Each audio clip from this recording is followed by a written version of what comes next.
Today I want to tell you a little bit about my origin story, how I became a window cleaner. For me, it kind of all started back in 2007. I went to a four-year university that was out of my price range. I had been at community college for a year, was debt-free at the time, entered into a private university where I had most of it covered with scholarships and grants, but there was a remaining balance in that first semester that I couldn't quite cover. So I owed about $3,000, and if you remember anything that happened around that time, it wasn't that great of an economy.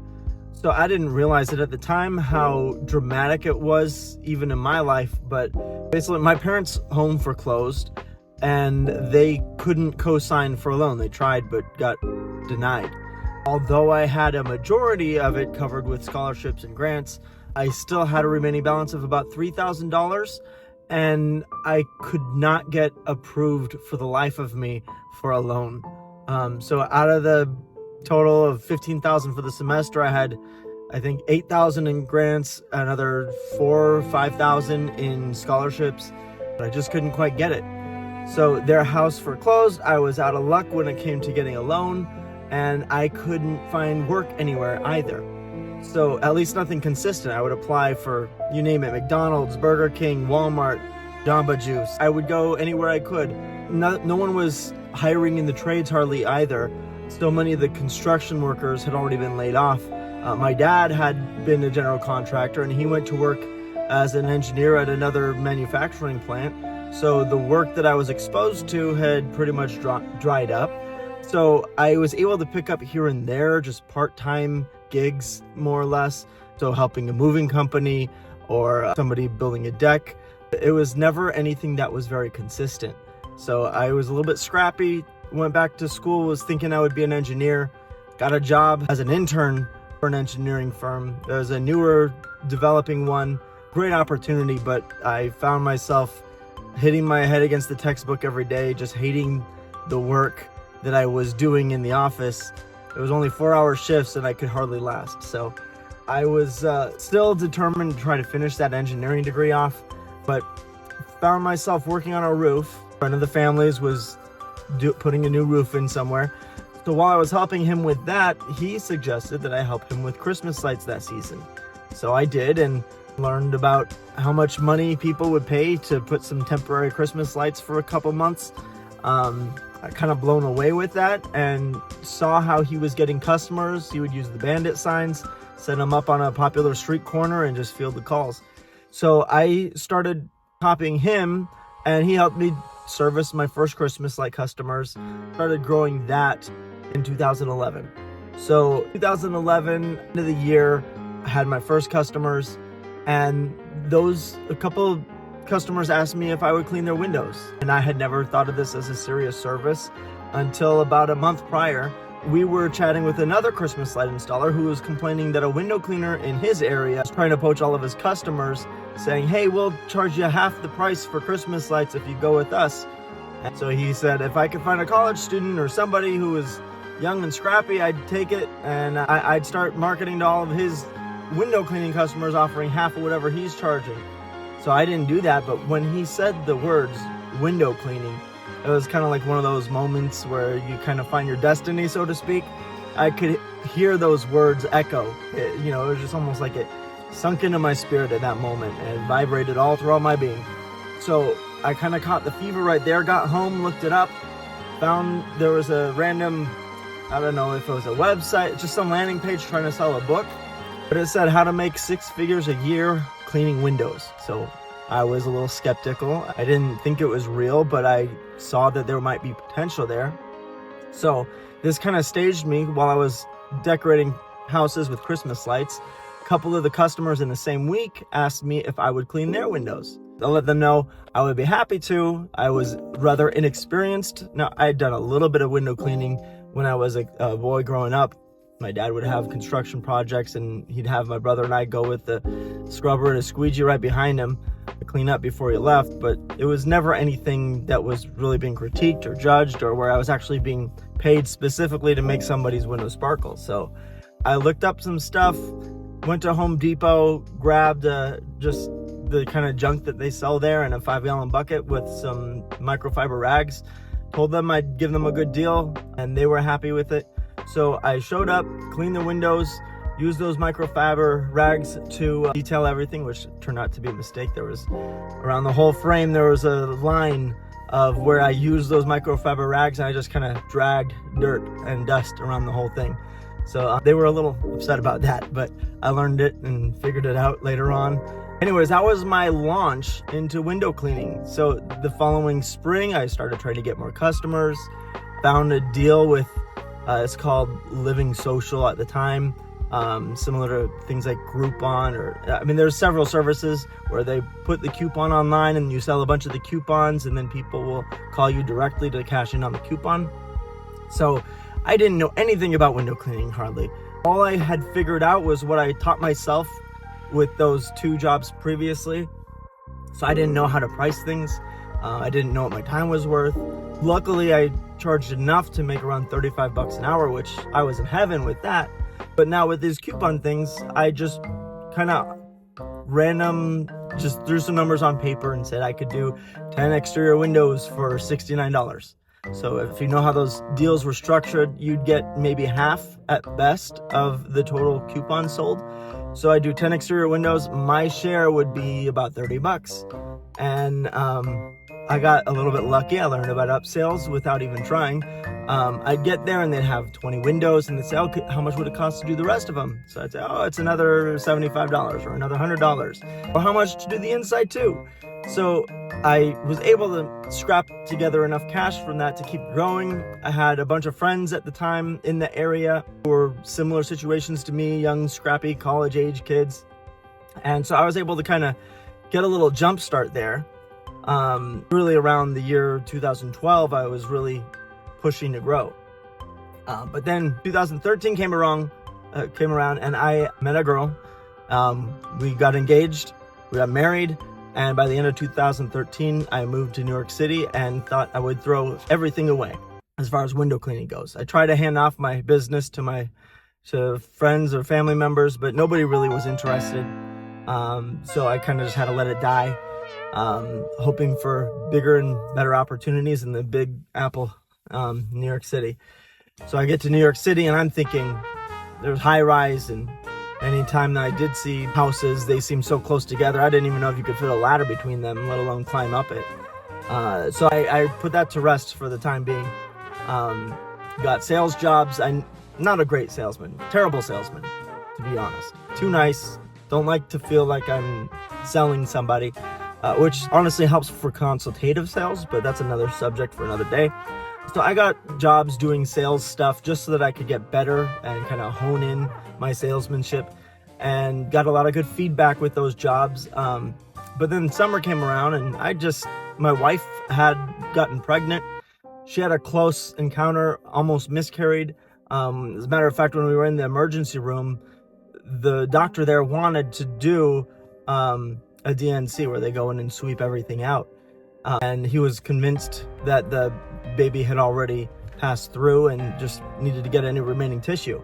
We went upstairs and they found a heartbeat, and so whether it was a miracle or not, that little child survived, and my wife had to be on bed rest, and she was earning just as much money as me at the time, and we were barely making things cut with rent. So I started kind of getting into emergency mode so that she could stay in bed while she was trying to finish out the pregnancy. She had a few months to go. And I got back into window cleaning. I did a local coupon. That didn't really work very well. I tried signs. Didn't work very well. Matter of fact, I had one sign that was up for 2 years and never got one call. Several signs up that never got any calls, but one of them lasted that long. The only call I ever did get from Bandit Signs when I was out there, I was in Staten Island. So it was a very residential area. Really good place to start a window cleaning business is what I found out.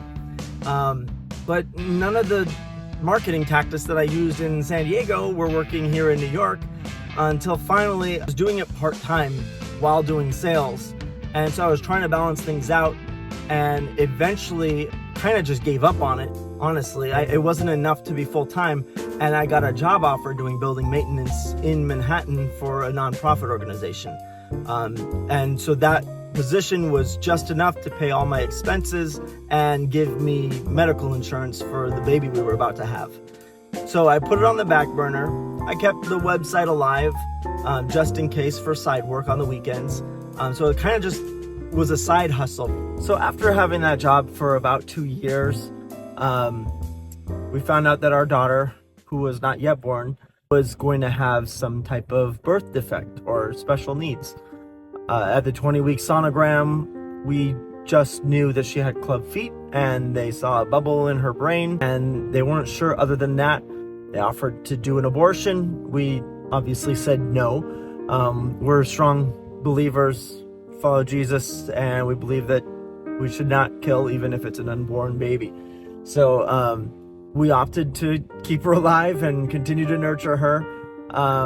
And when she was born, they told us she looked syndromic. So we had all kinds of testing done. Finally got results back from a genetic test that it was a connective tissue disorder called Fritz-Goldberg syndrome. And there, at the time, all we could find was like a Wikipedia article type of thing that said there might be 50 people in the world who've been diagnosed with the same syndrome.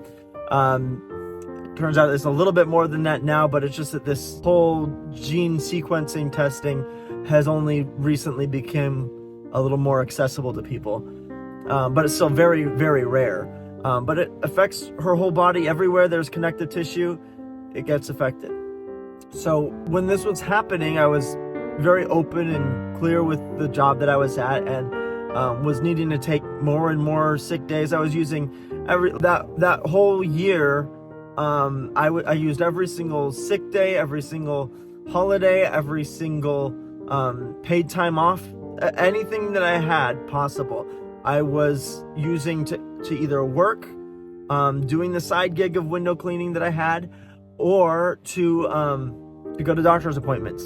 And as the doctor's appointments started adding up, there were several surgeries, several different therapies, all kinds of things. Doctor's appointments every week, multiple times a week, months on end. And we kind of saw I didn't have much flexibility to move forward, and I needed to leave my full-time position, which conveniently at the time, I was making just about the same amount working on the weekends, primarily on Saturdays, and then any holidays I would take paid days off so that I could go work on side projects. So I was making just about as much doing that as I was full-time for the nonprofit. So it wasn't as scary, other than it was my first day. I still remember my first day going solo again was October 7th of 2016. I had 2 years or so in the business as a part-time gig, and I just remember not being sure what was going to happen. In New York City, we do have winter, or when I was there, we had winter, and so things would literally freeze, and I couldn't do much work. People don't want their windows clean when there's snow on the ground most of the time. No matter how hard you try to sell them on it or talk them into it. Maybe I'm just a bad salesman, but things would slow down. So I was a little bit worried about that.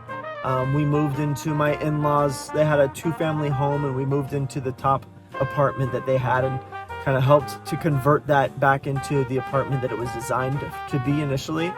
So we had our own space, our own kitchen and bathroom, and then they were downstairs, so our kids could eventually go down and chat with them in the morning.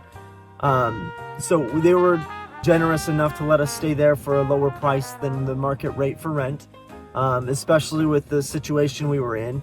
And so there was a little bit of a parachute there just in case I couldn't make enough. But I did my first postcard campaign.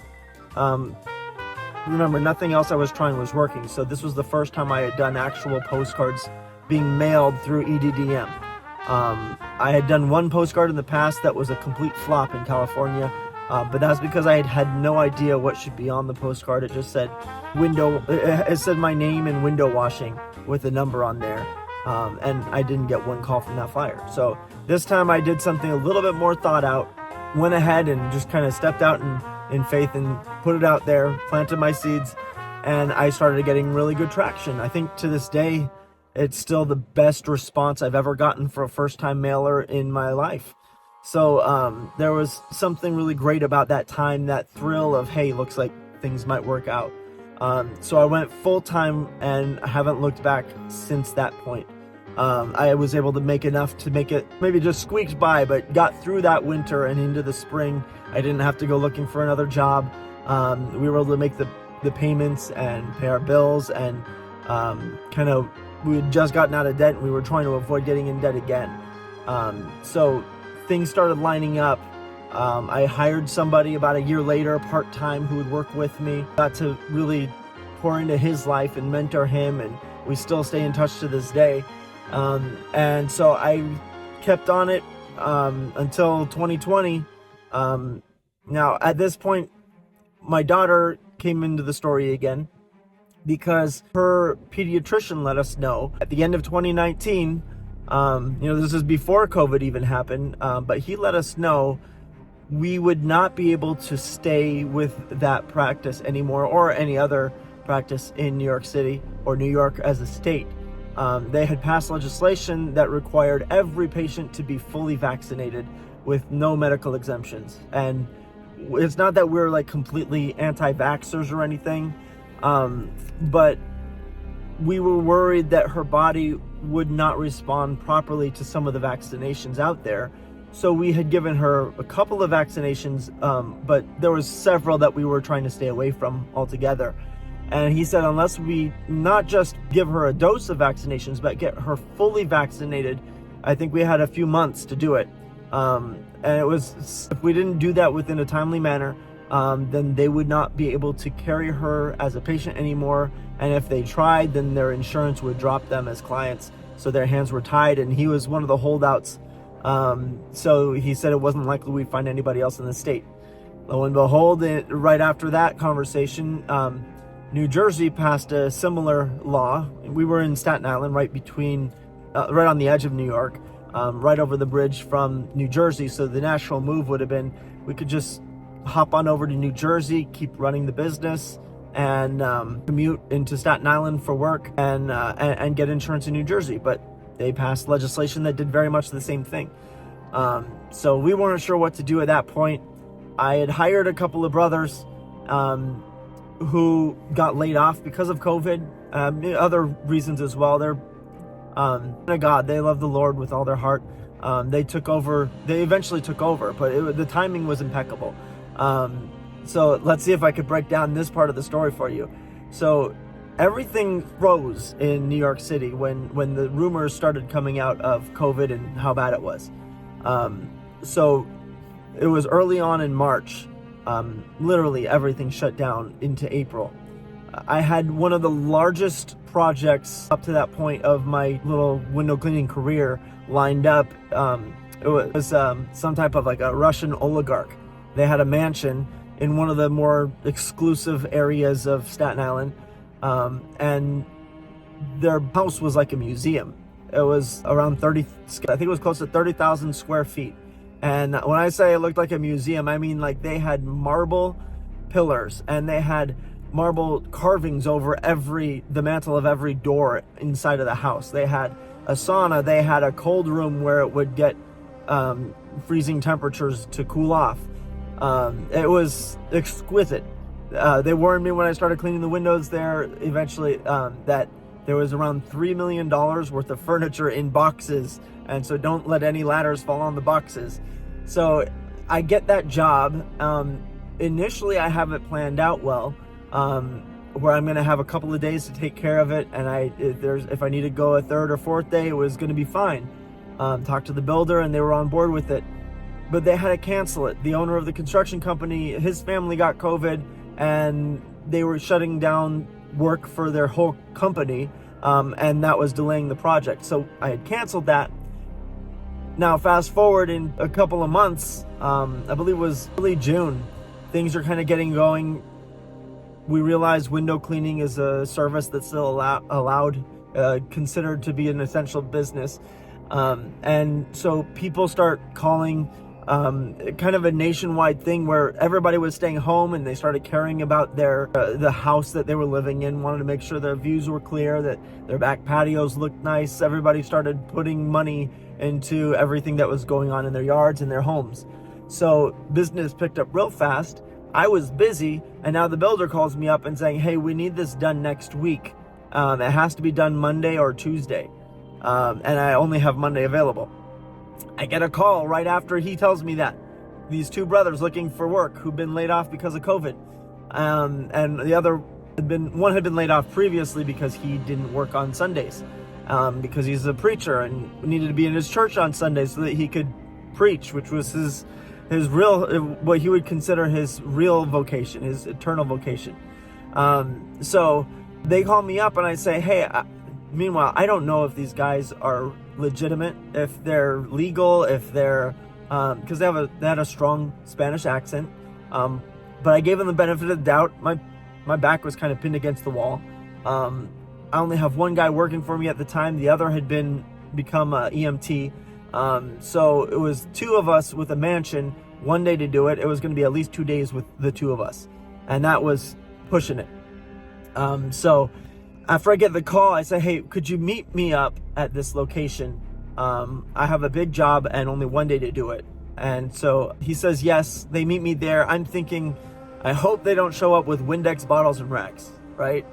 But the first thing I see is their tools. They have some nice professional grade Unger tools in their tool belt. They looked the bill. So we get inside, we're walking around together. He could tell that I was a little bit nervous. And he put his hand on my shoulder. He's like, Ben, you don't worry about a thing. We'll do the inside, you do the outside. We've done plenty of houses like this before. We'll be good. We'll take care of this.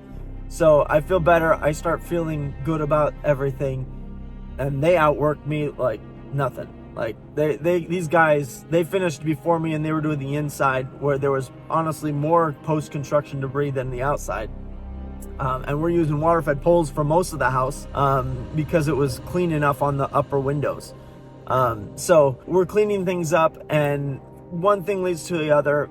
They're in the position where they don't necessarily want to have a job. They're trying to start their own company, but they can't quite get things working. And from my history, I know it takes a good 2 years or so to where you're really able to feel like you punch through that initial stage. And so I'm talking to them, they're talking to me. They hear that we're kind of in this place where we're looking to leave the state. And so he asked, are you interested in selling the business? And so I said, I've been thinking about it. I need to sell the business. If I sell it to anybody, I will let you know first. And the same time where all this is happening, I had just met these guys, and we have a conversation with my father-in-law who wants to leave New York City as well. He didn't even know about much of the other stuff that my wife and I were talking about. We just knew that we were going to move, but we didn't know when or where. And for all he knew, we could be staying close by in the city still, or at the furthest go to New Jersey, but be close by.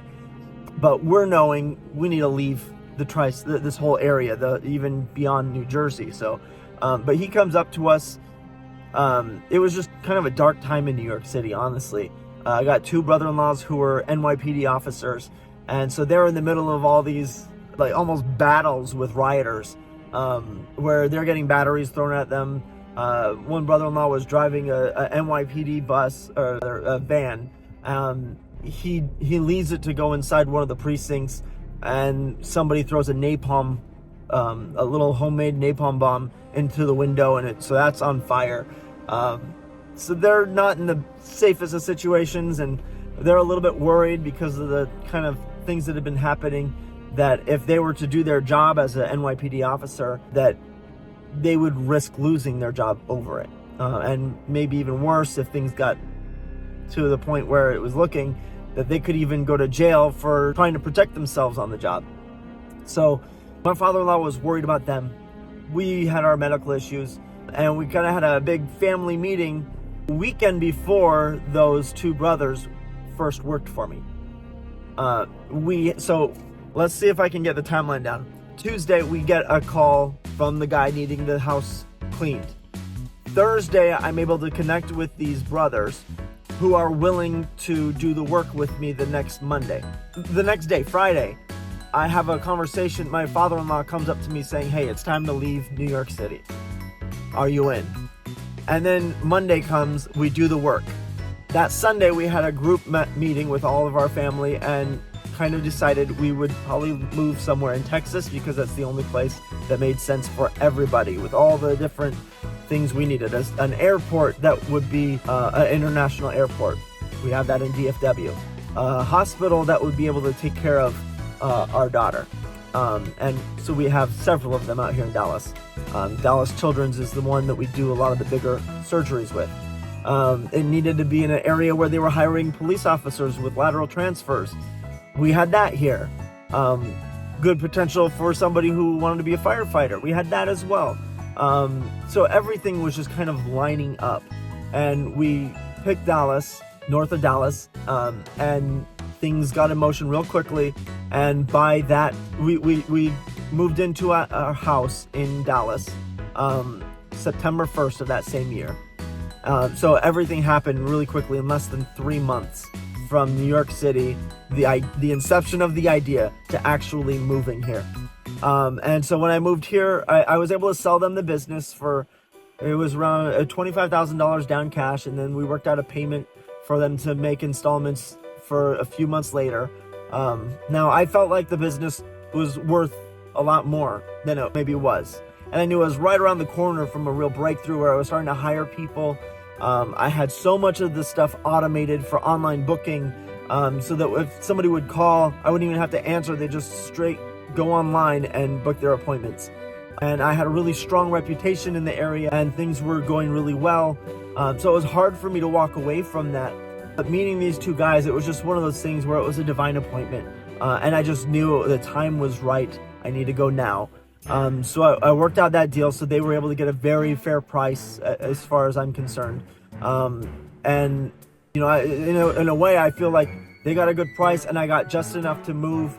And whatever I thought it was worth on top of that was almost like an offering or some type of a gift given that God would be able to bless me for in the end. So we moved here and I started just with a little bit of the funds left from that, and launched that October with some direct mail marketing.